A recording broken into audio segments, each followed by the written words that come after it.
Somehow, some way, the College Football Playoff Committee liked the Big 12. Utah headed to the chip. This is the Big 12 squad. Don't say Grande squad, Big 12 squad. One of the two, whatever you want to call it. You're talking ball with the Big 12 squad. From Oklahoma State to Utah, from Kansas State to BYU, from Houston to Texas Tech, it's the local experts of the Locked On Podcast Network bringing you scoops, breakdowns, and the most comprehensive preview of the upcoming Big 12 weekend. Buckle up. It's the Big 12 squad, and we have a seat for you. No hurt feelings and thin skin allowed. Squad up. You're part of the Big 12 squad. Happy Thursday evening, everybody. Welcome to the Big 12 squad. I'm Drake Toll from America's #1 Big 12 podcast, Locked On Big 12. Thank you for making this show your first listen every single day. And if you're not, you're probably making the first listen every single day. This guy, because he's funny and cute. Cody Stovall of Locked On Oklahoma State. This guy can't seem to win a football game. Kevin Borba of Locked On Buffs. He actually has nothing to do with whether or not the team wins, but he joins the Big squad today. Parker Ainsworth seems to have that same problem as well here recently of Locked On Cougars, all things Houston. Darian Gray, TCU has an outside shot at the college football playoff. So I'm being told right now he's the mouth of the South. He joins the Big 12 squad. And lest we forget, a man with 12 hairs. No, 13 hairs. In honor of the 13th ranking in the country, JT Wistrcill of Locked On Utes. Here's where we will start. If you hit subscribe, we can give our jobs. JT, Utah at 13. So if Texas Tech or BYU lose this weekend, they cannot move past 13, meaning the Big 12 conference next week will have 3 teams in the top 13. And Texas plays Georgia coming up. Oklahoma plays Alabama coming up. We're getting 3 in the college football playoff. Feels that way right now. This is a massive win for the Big 12. Can you be a little more excited, please? Can you be a little more excited? I just said it's a massive win for the Big 12. I'm ecstatic right now. I mean, for the committee to actually put Utah over Virginia, what a win, right? Like actually being willing to say, hey, this Virginia team barely squeezed by a terrible North Carolina team that a TCU from this conference absolutely demolished earlier this year. The ACC has not been impressive. I absolutely feel like Utah deserves to be in the top 15, and I'm glad the Big 12 got the representation they deserve with 2 teams in the top 10, and I respect the fact that the committee did not go by what the AP poll did. Big 12 fans should be ecstatic right now, even those of you who are a little lukewarm on Utah. I would say it's also great for you mentioned the ACC thing. The Georgia Tech fell that far, I think, is also important to the Big 12 conversations because, you know, they're just like Houston was last weekend. They just play a halfway normal football game. They're probably undefeated, Georgia Tech would be. And I think this tells us a lot about what they think of Georgia Tech's resume, even with just one loss. Who is Darth Vader breathing into the microphone? Like, I'm getting some serious Star Wars effects here. Is that Chris Level somewhere off camera? So is that the surprise? Before you wreck yourself. I like that point, though, that you made about Georgia Tech. Them being below Louisville and below Virginia shows that if you lose recently and lose to a bad team, we're going to punish you. It also makes me a little confused why Texas, with a bad loss to Florida, still gets to be above Utah. The most baffling of the top 12. And frankly, I feel like Texas is going to Texas it at some point, right? They almost gave it up against Vanderbilt. They lost a couple of bad teams in Florida and stuff like that. Like you mentioned Georgia, but I think they could just lose any given week. And they also play an A&M to end the season, right? So I think the thing with Texas, though, is like they have the win over Vanderbilt and Oklahoma. I think the bigger question about the Big 12 is how do we get 3 teams in? Because BYU and Texas Tech play this week. I don't know if you guys have heard College Game Day is going there. And that's kind of could be an elimination game for Texas Tech. Do we not think that? Like, I don't think so. After what we saw from Utah, again, they would not rank Texas Tech below Utah. So Tech at the lowest would be 12th, which is a spot away from the college football playoff. Yeah, I think you need Notre Dame to lose. I think that's probably the way being 12th isn't good, though, because like Texas was 12th and they're the first team out. Correct, but Texas and Oklahoma both play Georgia and Alabama coming up. So they're going to be out. We're going to shift in. And given that scenario, there's a way, this is maybe the best case of the Big 12, where like BYU beats Tech. They play the Big 12 championship against Darian's TCU team. Let's talk about it. TCU wins that game. TCU wins that game. They're in. BYU can't be left out. Texas Tech can't be left out. And then Utah is still sitting there at number 11 because these SEC teams and Big Ten teams are going to lose to one another down the stretch. It seems like the best place to be in any conference is like the 3rd best team in the conference because you don't have to play the conference championship game and you're still like good enough to be like, okay, well, we have to put them in the playoff, right? That feels like the spot to be, like the Ole Miss spot, if you will. Or Ole Miss, like a Georgia's right there too. Oregon's there in the Big Ten, and Utah's in that spot right now. So if Utah can continue to dominate some of the teams that continue to dominate the way they have, they will be in this because, like we talked about, like some of these teams, they're just going to knock each other off. So Utah's in a good spot right now, and I do think that even with a loss this week, Tech is still in a nice spot, especially if they can get into the Big 12 title game to still make the college football playoff. With those losses only being to good teams. 10-2 Oregon or 10-2 Utah. Who do you take? My thing about the Tech losing is it does feel contingent on them making and winning the Big 12 championship. So I don't know how good of a position that feels to me. Like if you are now put in a section where you must win against BYU in the title game again, that doesn't feel so favorable because I don't think a 2-loss Texas Tech who has lost to who was the first loss for that Tech? Arizona State. This brings the SMU thing back up again, though. They're not supposed to give you any discredit for losing in a championship game. So they said about SMU. Unless it's a third loss, though. That's a little different. But my thing is, okay, does the 2-loss Texas Tech make the college football playoffs if they don't make the championship game? I think they have a chance depending on what else happens. Christian hit the nail on the head earlier saying we need Notre Dame to lose. Pitt is playing better football right now. Go Oregon. Can I ask a question about Oregon? They finished the year with USC and Washington, so that may be a moot point. They beat teams by a lot of points when they beat them, except for Penn State. Their best win's Penn State, though, and that's not even a good Penn State win. Fired their coach because they had a bad year. Like it looked good in the whiteout, but it's not as good of a win as it once was looked at before. Exactly. James Franklin was fired. They hang a bunch of points on these teams they're supposed to beat, but who have they really beaten? They beat Oklahoma State. Parker, what are you talking about, dude? What do you mean? This year's Indiana, Parker. Just a team that's blowing out random teams that nobody cares about, and Oklahoma State, obviously the juggernaut that they are. Except they also lost to this year's Indiana. I think that's my thing. Is like they've only played one good team and lost to them, and they play 2 at the end of the year. That may change things, but right now I don't see what they've done. So they are blowing teams. Like, what's the alternative, right? Because we know, like what you're describing is it feels like a stance against what normally would happen. So how would you suggest that the committee will go by it? Because we know what they do. If you're a preseason all-star, preseason great team, and you beat teams you're supposed to beat by gigantic amounts, you're most likely going to be put into the college football playoffs, even if you do have a loss against your one good team.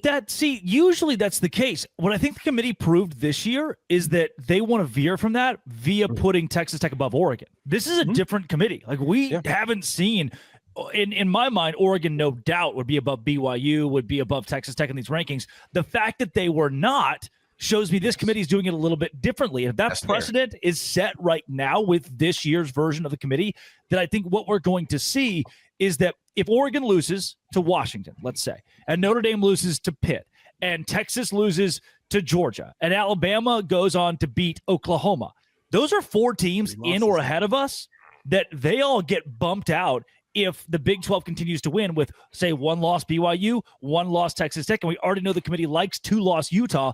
We're in a much better spot than we could be.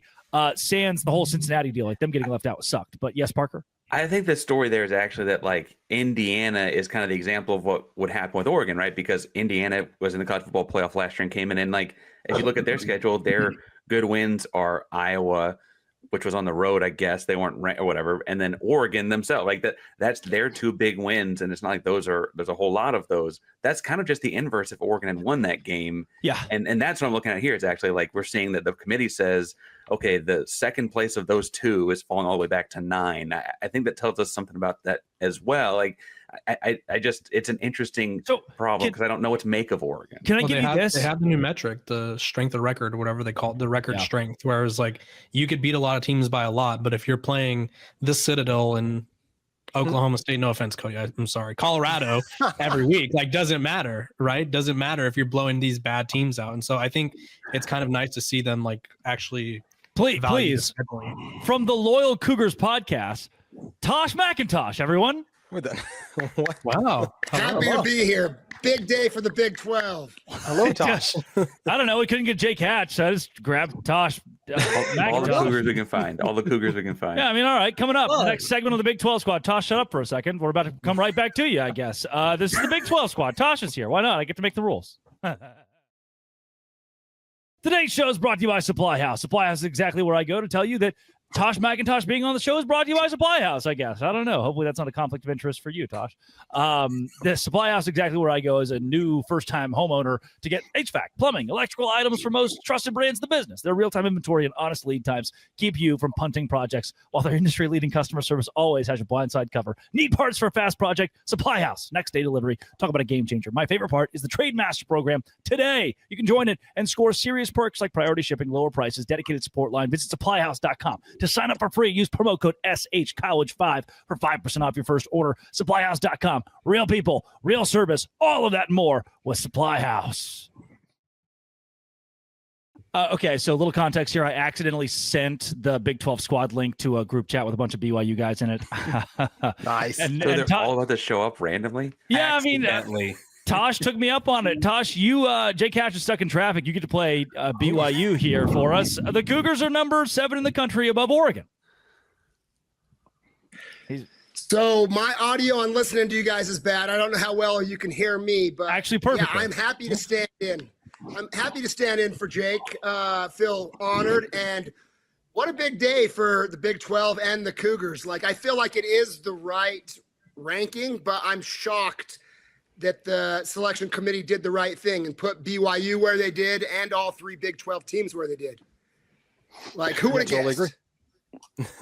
Guys, am I the only one that feels like this might be a little bit of smoke and mirrors? Like the committee's putting the Big 12 on a pedestal for this ranking just to knock it back down as the season progresses, because they really liked Florida State at one point in time until they didn't, and then they had to manufacture a reason for them not to, take. This sets up a perfect shot. They didn't have to go that far. And I'm feeling beer. I've got a different doomsday scenario actually that makes me worried. It sets up a perfect shot to move Utah down, though, because you're on a bye. So it makes a perfect idea to be like, let's give you a good let's sit you up here for a minute, and then we'll have a couple people jump before you blow out Kansas State probably the week after. Also, anyone else shocked that Jeff Long is still on the playoff committee? Hasn't he committed like war crimes in the Middle East? Why? How is Jeff Long still here? I thought we got rid of that guy a long time ago. Kansas athletic director Jeff Long, by the way.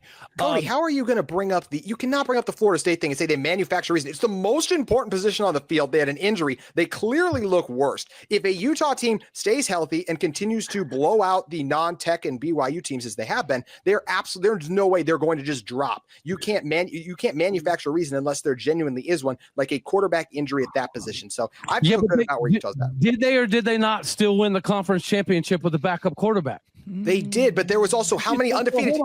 There was all those undefeated teams. Well, consider we've also moved to 12 now. We're at 12 teams now. So it becomes a little bit of a move. Florida State would got in. They would have still been in the top 12. I'll also say that I think manufactured a reason is a bit aggressive. Like, did they find a reason? Yes, but I can't remember. I think it was Borba who said it wasn't like it was a hard reason to find. Their staff fell off a cliff without Travis. This is an aggressive podcast here, and that's the way we roll, man. You know what? All right, TCU's making the college football playoffs. There we go. Since we're getting aggressive, we're going to go run the table. No, don't stop. Realistic. Hold on. No, Darian's right. There is a scenario in which TCU, they've got a pretty decent path to make the Big 12 title. You win that, you're in the playoff. So did the thing about TCU and trying to make the playoffs is, I spoke about this earlier, is I feel like TCU has so much talent, they just never can put it together. Right? Jake Hatch. Hatch. Tosh McIntosh is here, Jake. I just thought you should know. Hey, Tosh, what's up, man? We got 4 locked on Cougars on. This is awesome. All the BYU guys. Jake, how you doing? Yeah, I mean, BYU's the highest ranked, so we got 2 reps today. But I'm going to hop off here in a second and let Jake have all the spotlight. But what I will say is last year, I felt like the committee was sending a message with its first rankings that, hey, we're only letting 1 Big 12 team in. And then that's what happened in the end. I feel like this year, the selection committee was sending a message to the ACC, hey, you're only getting 1 in. They sent a message that, hey, the Big 12 is going to get multiple, and I'm all for it. Well, everybody give it up, Tosh McIntosh. Sure. Yeah, great job, sir. Great job. Great. There he goes. We can get to that point, but Darian, I do want to let you finish that out. TCU still has, in a similar way to Arizona State, a path to the college football playoff. Yeah, I think the 2-loss team in the Big 12 is so fascinating because as you go through the schedules, let's say TCU runs the table. And one of the things that I was speaking about on my show earlier this week is the idea that TCU actually has a pretty complete team. They just don't put it together enough, right? Like Borbasard, they struggled in the first quarter versus Colorado, or struggling at the end versus Baylor and nearly allowing that comeback, or losing to Arizona State because you couldn't close the game. But TCU has the talent to be able to compete. So if they were to run the table, that would mean they would have a win against UH. Parker's out. That's a 3-loss team. Boom, you get them out the way. You have a win against BYU, which if BYU loses to Tech and they lose to TCU, that's a 2-loss team that you would have the tiebreaker over. Yeah. You got a win against Cincinnati, which would then push them down to 2 losses. We speak about these closing months, these last couple of games for a lot of teams. When it comes to TCU, they don't technically control their own destiny because there's still other pieces they need, but they do have a lot of control over their destiny where they can face teams and knock off teams that are above them and make the conversation a whole lot more interesting as we wind down. So the 2-loss team is very interesting. I'm just the representative of one of them, so I'm going to speak about my team. But man, the 2-loss team in the Big 12 is fascinating to me with all of the pivotal matchups that we'll see. Darian, if history holds true, TCU will put it all together against BYU. They have had some absolutely epic battles in the past. Well, I hope so. I think that's going to be, and I know we're getting ahead of ourselves, but man, that crossover that you and I are going to have, it's going to be interesting. There's a lot of storylines I'm already looking forward to. History, the road game, but we'll do the Dulce Grande. We'll keep it here, and then when it's the Cougars and Frogs, we'll get into it then. But man, it's interesting. Parker, your pen is out. Yeah, I'm all for the brand today. I do have a doomsday scenario that I'm worried about because it would be the ultimate. All right, give me just call it the JT Wistersill scenario. Don't call it doomsday. Well, actually, I think he'll like it the worst. Is we mentioned that Alabama and Georgia play Texas. My Wi-Fi is terrible right now, so I'm so sorry. I'm missing like everything. I thought you were just angry at him. I thought he was just angry. I was worried. Go back and look. You look furious. So we mentioned that Alabama and Georgia play Texas and Oklahoma. We're scheduling those as losses for those two, the Red River schools, right? If the inverse happens, I don't think they drop Alabama and Georgia very far. And that actually worries me because it would be a very, frankly, a very SEC thing to happen. And it would be a very easy thing for the CFP to be like, oh, but Alabama's Alabama and Georgia's Georgia. And they would just leave them in the top 8. Didn't work last year, though. No, I'm not saying they get to 3 losses, but if it is the flip side, and the best case scenario for the Big 12 this week is Auburn finds a way to beat Vandy, which would be wild. And then, of course, Texas and Oklahoma all losing. That gives them all 3 losses, and then they are out of the picture in the eyes of what the Big 12 has. So the inverse could still obviously be there, no doubt. And that doomsday scenario probably wouldn't be the best, but there's still a really good shot that Texas falls this week, Oklahoma falls this week. And don't count out maybe a recharged Auburn. Who knows? The SEC that's been really wild this year. Oh, so are you saying I'm supposed to root against OU this weekend? How difficult. Can you put on a brave face? Find a way in your heart, Cody. Sure. I will do my damnedest. I do want to go back to the Tosh point of the Big 12 getting more respect than the ACC, and a very clear line has been drawn that the conference that will get screwed over this year is not us. It's the Dose Grande squad. Hey, today's show is brought to you by FanDuel. FanDuel is exactly where I go this women's basketball season. That's exactly right. College women's basketball is on FanDuel, as is the NBA and men's basketball and college football and the NFL and all that jazz. And with the NBA being back, there's no better place to get in on the action than FanDuel, the official sports betting partner of the NBA. Even if you miss the start of the game, you can ride the hot hand in the middle of the game with FanDuel live bets. From everything from who will score next to fourth quarter comebacks. Plus, combine your live bets into a same-game parlay for a shot of bigger payouts. Right now, FanDuel giving new customers $300 in bonus bets when your first $5 bet wins. Head to FanDuel.com. Sign up. Play your game with FanDuel, the official sports betting partner of the NBA. All of that and more right now at FanDuel. We have, JT, that Wi-Fi in Catawba is just, we have learned that the committee doesn't like the ACC. Last year it was us. They didn't like the Big 12. Last year we had to sneak a team in by winning a conference championship. This year, again, we're in a great place to get 3 in. Man, the ACC, if we see San Diego State, James Madison, and North Texas win out, or South Florida win out, they might not even get in altogether. Like Virginia's their bell cow. That's not a good spot to be in. The Virginia. Yeah, I like Texas's chances. I think they look the best resume over wise. USF. They went out. They lost to USF. And the name you didn't That's mention, true. Memphis. Keep an eye on the Memphis Tigers, boys. That UAB loss, I think, really hurts them though. Yeah. Memphis is a team that they like, though. They've already established that. They already established them. But I mean, Virginia, they have like a pretty easy path, but they're also Virginia. Like they've kind of just limped to this point where they beat Washington State by 2. They beat the Fighting Bill Belichick's by 1.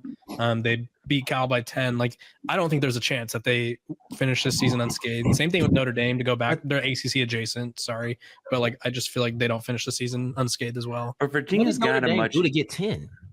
Like, what is their quality? Lost. Talk about what is their quality when Good losses, Darian. We love touchdown good losses. Jesus. I don't know. They got the Lord on their side. Yeah, the same way we got BYU at the top. We got all these religious schools are making it to the top. There here. you go. It's a hey. And what's the religious school that's going to come and take the Big 12? Oh. As a former BYU wide receiver once said, when you're living right on and off the field, magic happens. There you go. It's just this is strange. Which is why Utah ain't gonna make it. What happens if Oregon loses? The Big Ten has a championship game. What happens if Oregon loses to Indiana in the championship game?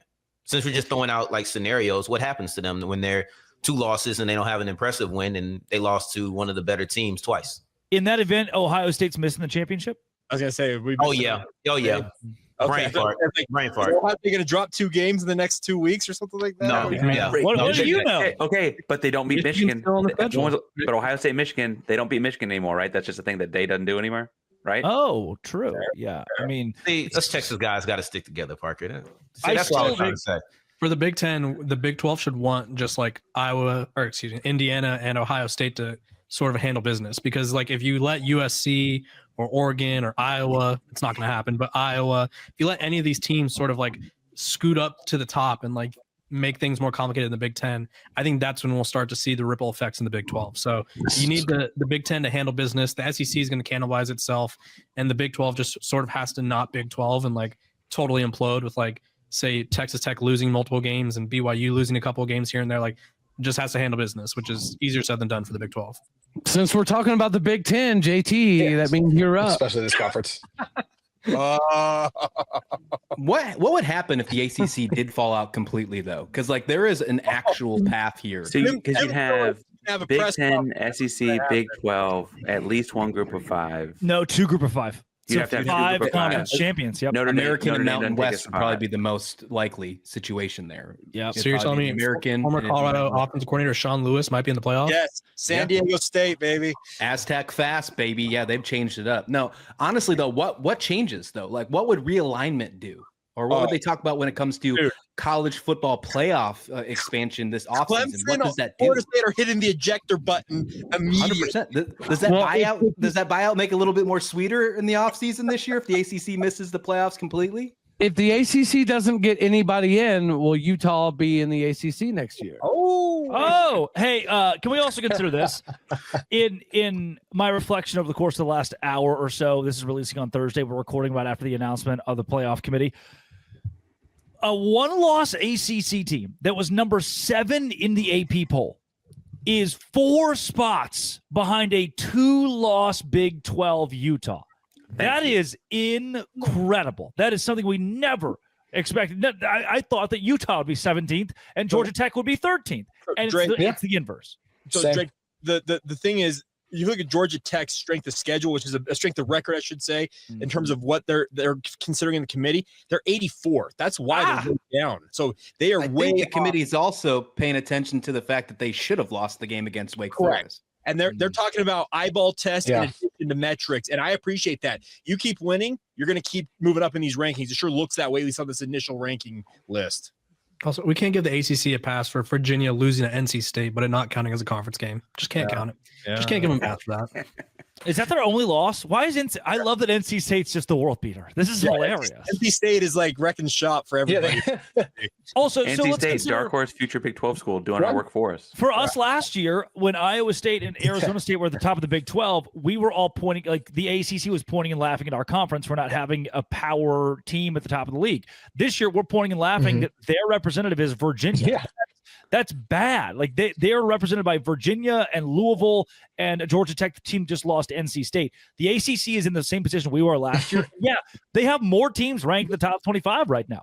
But I don't need anybody ranked from 14 to 25. I don't give a rat's ass about those spots. If we have 3 teams in the top 15, it gives still a better opportunity for a TCU to get a marquee win, for a Kansas State to home wreck, for a Houston to come back in the conversation. Jake, I know I showed up. I know I showed up late. Did we talk about the point of Mac Rhodes sliding in the fact that they helped ESPN out by ranking BYU and Texas Tech 7 and 8 to juice up College Game Day a little bit? Did you guys hear that? Not hear that. Yeah, so take it.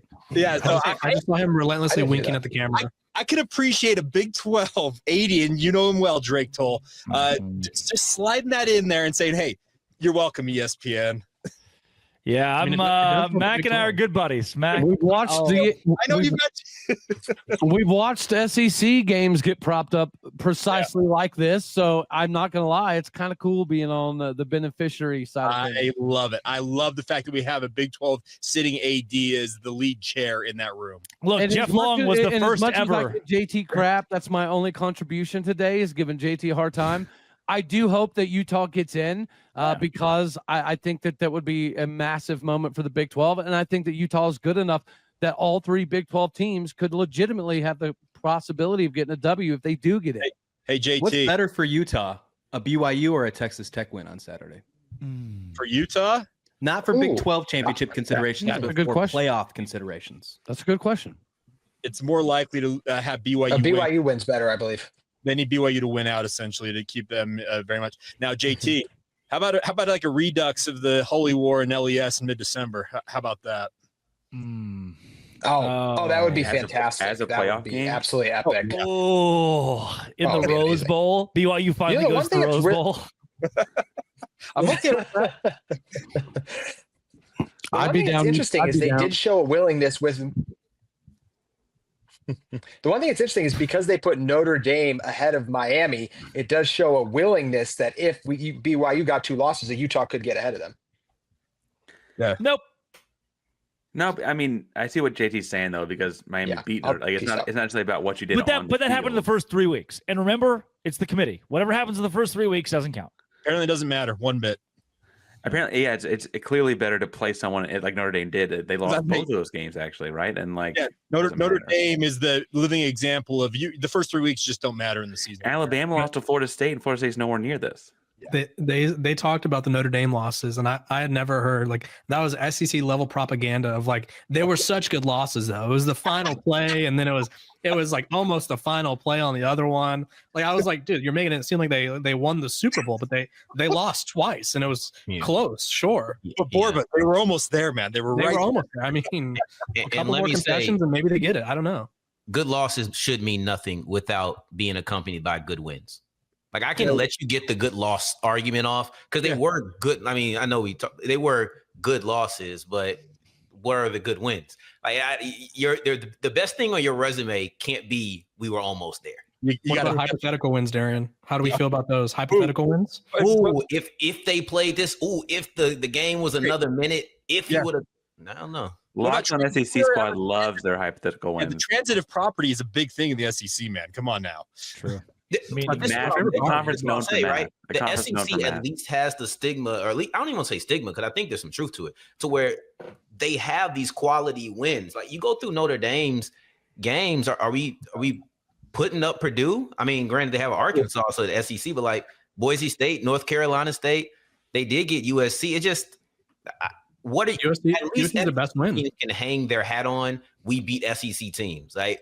Even if people feel like that's flimsy, feel like it shouldn't be the case, at least they have that. Notre Dame is just hanging their hat on we're Notre Dame. And I think that's a flimsy hook. Like that is very tough. But you know, are you accusing them of going off of brand power, Darian? Is that am I accusing them?